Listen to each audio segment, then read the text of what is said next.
Hi everyone. Welcome to Tiny Techie. Today, we'll learn how to make a sprite say something in Scratch. It's super easy and fun. Let's get started. First, open Scratch at scratch.mit.edu. Click on Create to start a new project. Click on the Choose a Sprite button. Pick any sprite you like. I'm going to choose the cat sprite. Now, let's make our sprite say something. Click on the Looks category on the left side of the screen.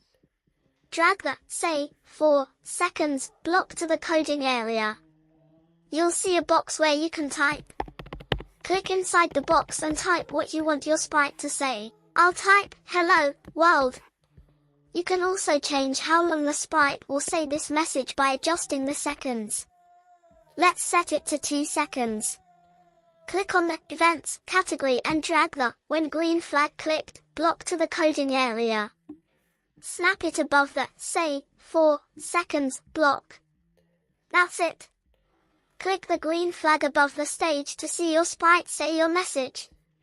Try changing the message all the time to see different results. Great job! You've learned how to make your sprite say something in Scratch. If you enjoyed this video, don't forget to like, comment, and subscribe. See you next time.